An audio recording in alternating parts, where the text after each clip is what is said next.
fidèles internautes, vous me suivez partout dans le monde. Nous sommes bel et bien sur cleboa.com, la chaîne d'actualité puis d'information, ensemble avec Prince Bakali, l'espoir de la presse. Alors ce jour, je reçois pour vous un confrère, patron de la presse aussi. Il s'appelle Thierry Mombaya, appelé autrement Pharaon, avec qui on va en parler avec lui. Il est également, j'allais dire, patron de la presse, et patron à site Africa Mobimba TV, avec qui on va en parler beaucoup d'actualités puis musicales et à domaine abyss aussi également. Mais au moins, avant de lui donner la parole, laisse-moi remercier les patrons de cette grande chaîne YouTube informative, cleboa.com, de la nation les Big Boss, Tonton Banda. Merci également à toi, Pichou Mangaya, Boss Lady. Herman Amporio Garçon Slim, coordonnateur cleboa.com Kinshasa, et derrière la caméra nous avons Marcus Ngangeli. Merci pour la image à Gitoko et je m'en vais très vite remercier l'Éternel Code Mondial Yaouli Moucheni Via Petinae, l'Éternel Code Mondial, les 7 et l'unique code Yamboka, Mamé Miline, c'est ma maman qui limba tous pepele Ambetelo et Ricardo qui Temoko, mais c'est les Français. Comme je l'ai dit tantôt, je suis bel et bien avec Pharaon Thierry Mombaya, à qui je les salue déjà. Bonjour. Bonjour Prince Bakali, on tourne à Kala. Mbote également la bande de retour, la bakolo site peut te passer mbote. Beaucoup plus grand ngara combat tonton banda. Tonton Banda. Ngara combat. Nous sommes vandalisés bango touche. Dans ya banda batutu. Merci beaucoup. Alors Pharaon, nangami go bengo mako mona parce que Pharaon to yebe explication ya kombo na sino benga kombo na force mobo epé kotanga également et avant que to kota en actualité ozo zela biso to décortiquer mamwe belé parce que ce ba monyo déjà ba mona analyse, solution ba analyse, solution ba mambo nyos to actualité mambo peut-être que yo tia ba débat. Pharaon Thierry Mombaya azalawana pour que me ka un peu relever moi ba défi par rapport à l'analyse naïe. Mais au moins avant que to décortiquer ngo batonios tout baotalo partout dans le monde ba yayo na ndenge ya Cleboa chez Prince Bakali l'espoir de la presse au promettre bangoni. Tout ce que tu peux promettre est la contribution à biso to bango souvent na basouk émission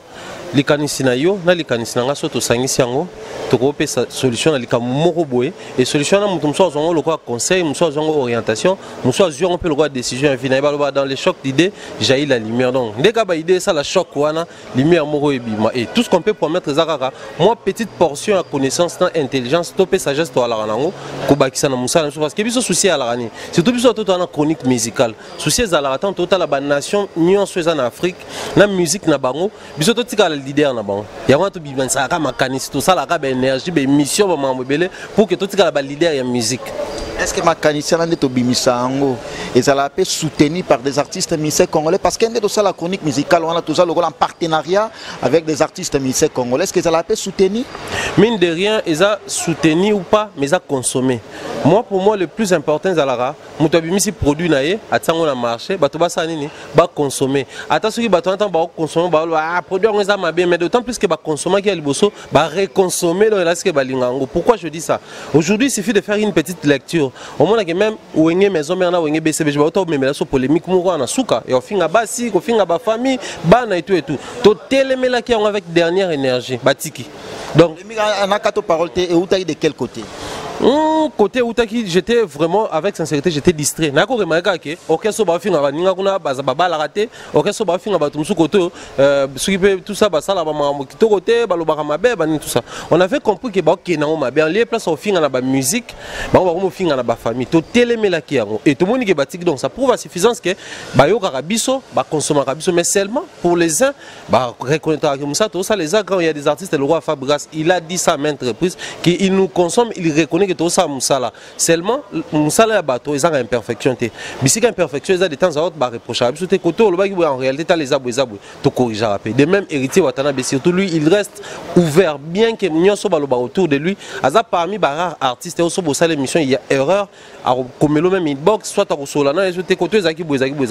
c'est-à-dire ce sont vraiment des partenaires également fallait pour par exemple parmi bato il reconnaît les efforts que nous fournissons dans musala to sala mais ba artiste musu pe ya bateti ba lo eza pena ke kara lo kwa yo ka mais chaque soir avant là à côté YouTube à nous ta émission la biso.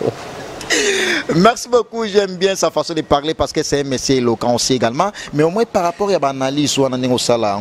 et apportant un plus parce que ce sont des analyses où on a personnellement sur Nathalie Ango et puis ça a aussi une façon et aussi Moussala Nangai parce que tout ça la Moussala avec impartialité tout ça la batouté tout ça là pour que tu aides les musiciens, tu aides les téléspectateurs, les fidèles internautes au botal partout dans le monde parce qu'on fait la chronique musicale botal partout dans le monde et ça localité ça international de tozo et début no ba diaspora congolais au à l'étranger ainsi que habitant aussi il y a pays mususu, mais au moins par rapport à l'analyse est-ce que est arrivé là au comment la ranking beaucoup plus na artiste ministère parce que des fois na kata analyse wana au loba pe ba vérité belé ranking ouais. Ce qui est vrai, mon idée dans œuvre humaine, n'y a pas d'imperfection. Même ngai mutu na zoloba, awe pe ko koué ya peine erreur moko boye étant mutu. Mais les premières années, en fait, biso tout ça n'a pas si à la lecture ya mutu. Pense Bakali rolo belo mo en pleine émission que à Mumba il parle trop par exemple. Pour lui vu qu'il y a la ningam sonné laps attend na 5 émissions moko, il trouve que je parle trop. Maintenant on a reproché Prince dans le baming, il que la même question revient, on essaie d'expliciter à tout expliquer qui a tout expliciter. En toute fraternité les kanango. Mais on appelle encore le bagage. Mutumso pas quoi le Prince Bakali le trop. Maintenant Prince Bakali il réagit à chaud. Ça crée un problème. Aujourd'hui nos artistes au lieu ba fan ba artiste ba tambu ça ba fan na bango, ba fan ba homa otambu ça ba artiste. C'est avec ces artistes là ne t'aura pas problème. Au moment que ça bon on ça là na Congo. Si, ba orchestre ça que mon net ba orchestre ça reconnu que ba fan ba konzaka le roi maison mère. C'est dit ouais rose mi c'est moi mbara bien. Bah ça les répétitions coulisses moment que Joe c'est bon test tout c'est bon mais pour à côté orchestre vini faut ba député na ba sénateur à la samba ba valider so ba valider ta zo mata le roi Yesu na vocal à côté. Alors c'est une bonne idée. Or ils ont stratégie là bon jusqu'à preuve du contraire nous maison mère certes ba perdre ba talent et belo ba ora pe ko zo déjà est-ce que brigadier Sarbati ayaka déjà maison mère kala kota te pone loko wana parce que autaka a chokolonga pas kofi wana kofi lo midena we ranson et simbate ta ko yemba moko bazaki na posa moyen bazoye ezalaki te ba kinaka no bafanti brigadier zako obligé ça ni azongi supa kofi aboki so album moko après ko zonga pa weka na discours asikanda kota donc les stratégies bien mais les problèmes ces années en fait manque à reconnaissance à les musiciens na ba connotation ba vraiment coller biso. Aujourd'hui je fais une émission où je parle en bien de Fabregas oya tana se batuto ba finga ils a bato ba contre batuto ba kumisa ba fan na. Le jour où je veux voir une histoire, il y a bien été. On essaie d'analyser les comportements. Bato ba yo finga ba fan na. Siko ba musicien ba sa conscient ba sa ba mature ba sa lani. Ba so ramama malamu bino bolobi ba exploiter ngo ba sa leli mama be ba moni ke zape ya solo ba lo ba ko isi ngo. Place boza na erreur ba reprocher pe bino parce que toza batu. Mais ba musicien mususu ndeka ka mona ba fan ba fingi bino na sia na e parti bino ba moda. Or, côté on a des collaboration parce que ouais, on a déjà compris parce que même la mission déjà dans la liste rouge rap na banto qui était ba concert banto qui était est-ce que si tu fais aussi partie na bateau ba la bon si il suffit d'observer notre temps ba komba orchestre mais il suffit d'observer ah Joe notre monnaie na répétition tout tel notre monnaie na de quel côté bataka moi to ya oloba de quel côté net que non par exemple to yebi batumsu ba tchaba oh muta musicien boye oh muta musicien boye toi tu es de quel côté mais de grâce, on se retrouve à la répétition, à concert à Fabregas, sur invitation, et héritier sur invitation, il y a des bébés sur invitation. Non, pas matériel tant que chroniqueur, ça peut-être moins investigation, mais tout. Le quoi de chroniqueur en fait au Kenya. Je me rappelle, concert héritier à Souka, on a qui na place de la Victoire, ni na kermesse, nous avons ya société brassicole. Tu as concert, on a un peu total, héritier na place publique, parce que toujours qu'il y a des VIP trop, là-bas circuit fermé trop. Tu as bien on a na camouflage place mon na 4 na kama kuneni héritier mon nga aboka na podium parce que tu camouflage na kati to la ni na bien parce que héritier a muta tembe donc il roi a muta tembe faut que na ne pe analyse à tembe donc il y a des artistes comme ça tu as tout ça là na biso mais muso pe moi ezate au solika cameraman non que en tout cas ça les fort comme cameraman ngate pour sauter le roi mona yete yoko beta makuna compte nanga. Merci beaucoup. Lui, il s'appelle Thierry Mombaya Pharaon. Vous venez à peine de nous suivre. Nous sommes bien sûr cléboa.com, la chaîne d'actualité puis d'information, ensemble avec Prince Bakali, l'espoir de la presse. Merci à toi, tonton Banda de la Nation, bandalisé Bango toujours, et puis Pichou Manga Boss Lady, la princesse. Gina la Canadienne, merci beaucoup. Et Mombaya, toi, analyser un tout petit peu Maison Mère. L'orchestre Maison Mère, c'est un orchestre influent au Batebele, en équipe nationale de la musique congolaise. Na lobby Batebele, pas moi, mais au moins par rapport à l'équipe nationale Luana, Maison Mère Yakala, Naya Lelo. Avant qu'il n'a posé question, évolution de la vie humaine, tout est importante. Et vie sans évolution, c'est les vite. Orchestre aussi sans évolution, c'est que les orchestres influents. Par rapport à la Maison Mère Yakala, Naya Lelo, beaucoup plus d'équipes nationales de la musique congolaise, analyse Nino Rossan orchestre. Maison Mère, en fait, bon wana ya kala na loba lokwa fan parce que nga kala nzala fan na maison mère avant tout côté en chronique tant que côté en chronique to tika qui fanatique on a compris photos à fan nini et puis nga na poussa ba to ba ko maloko nga ba ko fan na bonne musique c'est à dire quand la musique elle est bonne consommer yango linga yango partager yango sala ki bato musupe ba consommer quand la musique elle est maussade elle n'est pas bonne boa ki sa yango pour musicien na ko ba mnaka sa musique amabe abongisa allié place à polémique mais surtout aujourd'hui maison mère en fait nga maison mère j'aime beaucoup plus appeler yango patrimoine national parce que ça parmi ba biloko oyo et créer ba génération aujourd'hui on a des Ferregola héritiers Watanabe des Fabregas des Robinho Mundibu bato bazana moi moto toujours ba JDT toujours ba Didier Lacoste et tant d'autres artistes musiciens baza issus à maison mère bien que ba cofondateur ba mambo belé nde bimela biso mais to yeba bango na orchestre wana alors les premiers Ferregola bango to baza Ferregola c'est maison mère tant ouais ensemble loba na Blandine Pemba nani na Blandine il y a le bosso je crois tant loba que non Ferregola voilà comment tu as grandi même dans Nzembo Vita Imana c'est à dire ouais reconnaître que tu travaillais yo et puis maintenant tu as grandi mais au moins na concert à Côte d'Ivoire na Wenge BCBG Kalazala non mais c'était juste un figurant aimba na orchestre dans Nzembo monté il y a BCBG fait tout bango modé ba no benga ouais président il y a ndenge ya ki président JBND ba ouais ba no benga JBT parce qu'il y a ba ouais JBT qui master ba que toi ba master et tout qui président les roi ba structure mais ba na ba no ba que président ya président il y a les rois de la forêt même tout kaluja no benga ouais les rois de la forêt ya Rubanga donc pour dire que et le Congo ils a bon mais maison mère en fait ils a comme maison mère mais surtout aussi bon c'est souffrant et là à mon humble avis j'ai remarqué le Kouana en fait pour me les années aujourd'hui orchestre le roi musique à maison mère tant que bimisi ka to bango Ferregola ba Adjani Serge Mabiala Didier Lacoste ba Bindombe bazaki bato bazaki ba musicien phare o ba yebani bazana attaque chant ba mambo belé tous la génération en attend elongwe ba Didier Lacoste batikala na après na ba Adjani et tout mais tant on fait à longwe Bill Clinton à longwe Serge Mabiala déjà longwaki nani so ko longwe ba longwa groupe banso na ya Jackie qu'est-ce qu'ils ont fait na Wenge baluki bateka baluki batumo ba ndo sala ki faire baluki badani bakabose bulembi bando sala ba ki Serge Mabiala baluki ba mission mo basa ki JDT place problème e banda yango wana pourquoi parce que batu wana bazaki batu balongwe tant ba so tali quartier la to mona ke mutu moko ta yana voix Suzuki depuis Suzuki a longwaka mutu moko te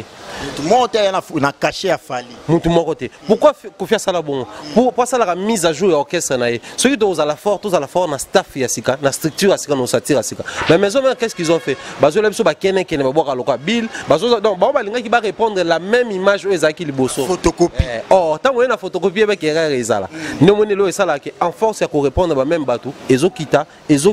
parce que tant on prince Bakali longo ba bon tout le mutu mo asala loi prince Bakali batie aozanga ki prince Bakali mais osala mambo kwa yo tant on peut mutu na longo ba bon tout le mutu mo asala loi prince Bakali mutu na eroya ayo ko sumi ta ko mo ka mutu a remplacer ki yo remplacer no moni six maison mère force en dehors na yango ya koluka ko répondre quand même image et le PS six maison mère force ça trop de problèmes en interne mais ça par exemple rare orchestre on a comme un orchestre à sensibilité élevée so bolo na bango o suki loka ba pacho o suki loka ba mambo o lo ba vérité au finga o suka na même sort donc c'est déjà un danger voilà voir même basala ekirimo boiso banzo ibazana nécessairement pour robeta ba journaliste voilà c'est le problème et puis maison mère bazana problème sous côté vraiment bazana problème ma c'est ça problème de communication ils ont un sérieux problème de communication et en moment ça bon ba wenge loka ba BCBG sans album ba ni belé mais tolobela mamna bon tielo pourquoi problème en communication na kato parole te to mona ba piroger ba papi les princes ba sankara bazana ba communicateur mais fanda à part tant ba soit na BCBG nde baloba makamoko soka mikona ba soit na BCBGT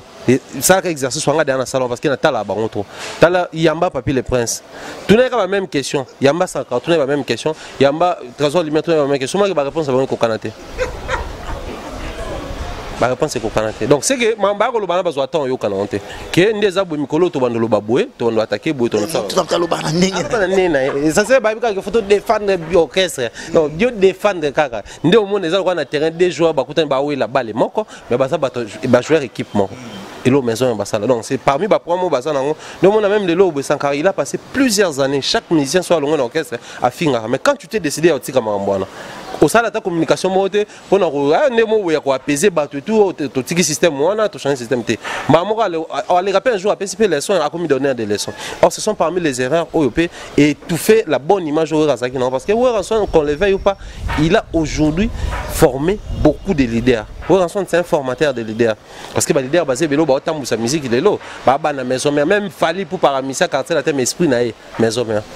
parce que analyse wana personnellement na CP na malobanae ceux de zongeli ranson ya ba 2001 ba Kora en Afrique du Sud au monde ba faire bazala wana ba Bill bazala wana ranson wana ces moments na au monde ba Shaggy bazala wana en tout cas on sentait l'artiste avec tout son orchestre qui est wengem jusqu'à maison mère mais ya lelo oyoyo ndengo lobira na par rapport ya parole na wana to boucler na yango on comprend très vite que non ranson aza sur la force musicale o azala na ngote force musicale ko kozala nango mais il faut plutôt reconnaître que ça naturel hein. La vie, ils ont une ascension, ils ont une stabilité et puis ils ont une chute. Même avion, tu as dans une stabilité, il faut qu'on place pour courir. Alors pour courir dans choc, il faut atterrir. C'est ce que nos musiciens refusent de reconnaître. On a tout le monde prend ma maison mère, tout ça on prend ma orchestre soit Congo. Nos musiciens refusent de reconnaître qu'il n'y a pas de succès sans successeur. Aujourd'hui tout ça même dauphin en son anan oyemo pena ndazakana na préparer pecho pena yem totika na maison mère ate est-ce que les musiciens congolais d'abord idée ana ezala na Congo ni empire bakube kufa yango moni bazaiko et kufa tolo bango ke kufa parce que ça ba OK jazz obani et kufa non déjà parce que bazali sous-souté or ceux qui besoin du temps moi personnellement j'ai félicité papa Lutumba pourquoi parce qu'il a quand même mis son temps il y a autant là que par rapport à âge m'a belé tous une manda chante tout c'est wana gérer malgré pas au Kenya on a espoir wenge kumbela mais bataki est quand même wana. C'est ce que nos musiciens ne veulent pas faire. Et par rapport à Maison Mère, Ranson Lelo Ndenge a postulé déjà dans la députation nationale puis provinciale, ce qui Lelo Oyoyo a commis mandataire j'allais dire, élu du peuple, a retiré la musique Maison Mère et Koufa. Il faut revisiter la constitution, toute la constitution, ils permettent parce que côté en matière on a qualité, tout revisiter tout parce que constitution ils permettent qu'on a élu du peuple et en même temps qu'on ça qu'on exercer non. Tout supposé maintenant, ceux élu du peuple au Tiki. So Tiki mais na habité c'est ba kakol ba tant faut ba télé melaye ma mwana faut ba télé maison mère ekufate ouais mais bon faut pas ko tabna banda ko banga ki via bi ma député te na pour cela comprendre yo aux en moins crainte beaucoup plus sur Ranson étant député maison mère ekufa wenge kufi soto la ndiri tsalo ba on émission ba musuba sana wengi wana pona bango ba nomo na wera ndefa bongisa vie na bango donc bango faut ba profiter ko bonga peme na wera te mais wera za obligé ko bongisa vie na bango so bazo estimer que non ba comme place faut ba combattre na balosambo ebele na maison mère na mitu za via zo abima député ta